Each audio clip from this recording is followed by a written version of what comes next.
네, 화천대유 대주주 김만배 씨가 극단적 선택을 시도했다. 이런 뉴스가 전해지면서 많은 분들이 좀 놀랬다. 이런 말씀들 많이 하셨는데 그 후폭풍이 만만치가 않죠. 김만배 씨는 지난 13일 사흘 전입니다. 이한성, 최우양 씨 등에 대해서 검찰이 긴급 체포했고 오늘 이제 그 구속영장이 청구가 돼서 저 두 분에 대해서 오늘 법원이 영장 실질 심사를 진행하고 있습니다. 그제 새벽 2시, 4시, 오후 1시 이렇게 본인 소유 벤츠 차량 안에서 자해를 시도했다. 그리고 나서 그날 밤 9시 50분에 차량 안에 김만배를 발견한 김만배 씨의 변호인이 119에 신고해서 밤 10시 26분이나 돼서야 아주대 병원으로 이송이 됐다. 자, 이와 관련해서 좀 이거 이상하다. 왜 새벽 2시에 자해를 시도했고 변호인이 발견한 시간까지가 한 20시간이 지났단 말이죠. 이와 관련해서 좀 이건 미스터리다. 이런 얘기들 하시는 분들 많은데 먼저 조응천 민주당 의원이 이렇게 얘기했습니다. 먼저 들어보시죠. 극단 선택을 했는데 곧장 변호인을 불렀다. 그래서 변호사가 119에 연락을 했다. 그렇죠. 그건 뭐지? 뭐 그런 건 좀 있더라고요. 극단적인 선택을 하다가 금방 후회를 하고 그걸 단념했던 건지 어떤 건지. 아니면 그런 그림을 보여주려고 했던 건지 갑자기 교수전 추징하고 3명 측근들을 체포하고 압수수색 뭐 10여 군데 하고 이렇게 대대적으로 나서는 거는 다 털어버리겠다. 당신 합법 절차가 다 끝나면 예. 알거지를 만들어주겠다. 라는 그런 시그널. 그렇게 그저께 액션을 했고요. 자, 그러니까 이게 그제 새벽 2시에 처음으로 김만배 씨가 이제 자해를 시도했고 변호인이 119에 신고한 시간은 그날 밤 9시 50분입니다. 그럼 거의 20시간 지나서야 이제 이렇게 알려진 셈인데 정미경 의원님 이건 어떻게 봐야 됩니까? 저 도대체 저 20시간이라는 시간은 짧은 시간이 아닌데요. 그러니까 이제 보통 그 조응천 의원도 이제 검사를 하셨었잖아요. 네. 근데 이제 수사를 했던 사람들 입장에서는 보통의 경우에 극단적 선택을 할 때는 잠적을 해버려요. 아무하고도 통화가 안 되잖아요. 그래서 이제 사실은 그 어려운 일들이 막 벌어지고 그러는 건데 이 경우에는 지금 변호인하고 통화를 하고 막 누가 먼저 뭐 전화를 했든 간에 통화가 연락이 되고 또 변호인이 만나고 변호인이 또 신고를 하고 막 이러잖아요. 맞아요. 그러니까 이제 두 가지 추측을 하는 거죠. 이게 진정한 의미에서 극단적 선택을 한 것인지 아니면 약간의 그 그림, 신용만 하고 어떤 그림을 보여주려고 하는 거. 누군가에게 그거를 사인을 좀 보여주려고 했던 것은 아닌지. 어떤 극단적 선택의 시도를 통한 어떤 그 메시지를 좀 전하고 싶었던 건 아닌지. 예, 메시지요. 그게 되게 중요한 건데 그러면 그 메시지를 과연 가장 핵심적으로 누구한테 보여주려고 했던 거냐. 이런 얘기들을 이제 많이 추측들을 하고 계세요. 그런데 이제 핵심은 저는 그러지 않을까. 자기네 편한테 보여주려고 했던 것이 아닌가 생각이 들어요. 뭐냐면 이재명 대표를 향해서도 그렇고.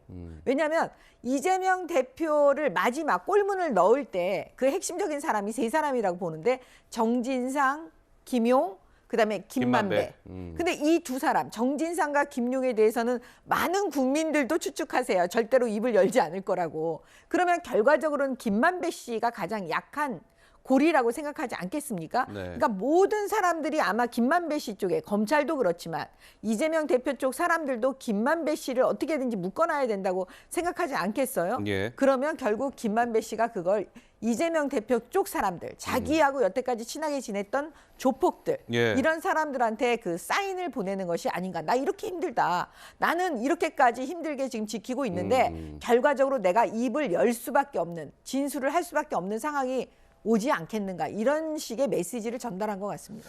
김만배 씨가 극단적 선택을 시도한 전에 주변에 이렇게 좀 호소를 했답니다. 한번 보시죠.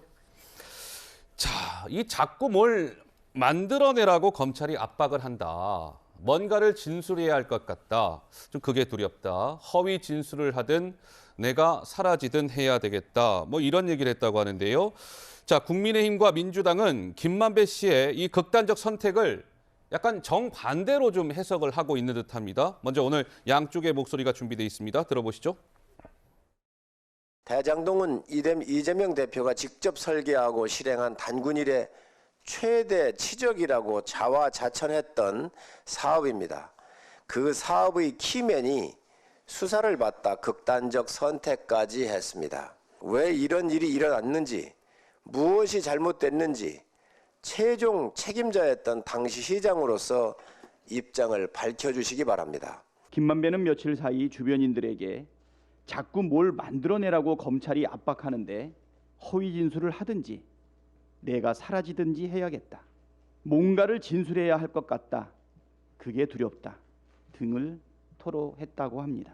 김만배로부터 영거포 탄핵당하자 검찰이 허위 진술을 받아내려 김만배를 협박했다고 보는 것이 합리적인 추측입니다. 자, 뭐 여러 가지 이제 해석이 나오고 있는데 이 김만배 씨의 극단적 선택. 첫 번째 가능성, 검찰의 시그널을 주려는 거 아니냐. 자꾸 검찰이 나를 압박하는데 자꾸 이렇게 압박 세게 하시면 저 이렇게 극단적 선택을 할 수도 있어요. 뭐 이런 시그널. 두 번째, 이재명 대표 측에 전하는 시그널 아니냐. 뭐 이런 얘기도 나옵니다. 나는 더 이상 버티기 힘들 것 같습니다. 제가 입을 열 수도 있을 것 같습니다라는 이재명 대표 측에 보내는 시그널일 수도 있다. 세 번째, 지금 누굽니까? 이한성, 최우양 그 은닉자들이 체포가 돼서 오늘 영장 심사를 받고 있는데 그들에게 당신들 입 열면 안 돼. 입 다물고 있어.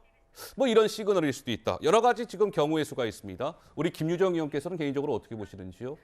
이제 극단적 선택이 어떤 의도를 가지고 있는지 아닌지는 저희가 알 수는 없습니다만 일단은 그런 자해를 시도했다는 것 자체가 너무 불행하고 안타까운 일이죠. 그래서 일단 그 부분은 굉장히 안타깝다. 심리적 압박이 우리가 상상하는 것 이상으로 굉장히 심했구나 이런 생각을 하게 되고요.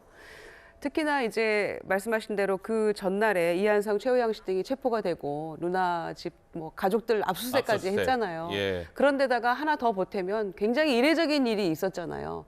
변호사가 속한 로펌까지도 압수수색을 하는 그런 상황 굉장히 이례적인 일이거든요. 그래서 아마 그런 일은 저도 듣기에 처음 있는 일이 아닌가. 그러니까 검찰의 수사가 굉장히 압박이 심하고 심리적 압박이 심하고 아까 얘기한 대로 검찰에서 뭘 자꾸 만들어내라고 한다 이런 얘기 했잖아요. 그리고 허위 진술이라도 해야 할 것 같다 이런 표현도 있었는데 그거를 뒤집어 생각한다면 나는 진실을 얘기하고 있는데 자꾸 뭔가의 압박이 있다는 그런 표현인 것 같기도 합니다. 네. 그런 점에서 남욱 씨나 유동규 씨의 진술은 계속 바뀌고 번복이 됐는데 김만배 씨는 비교적 일관된 진술을 계속해서 해왔거든요. 그래서 그가 키맨이라는 얘기도 하고 있는데 그래서 본인이 그런 압박이 너무 심했기 때문에 아마 이런 선택도 하게 된 것 같은데 예. 글쎄요. 여기에 어떤 다른 의도가 있을까요? 본인은 지금 제가 보기에는 그래도 진실을 얘기하고 있다. 그러나 예. 이 압박감을 견디기 어렵다라는 그런 시그널을 주고 있는 게 아닌가 생각합니다.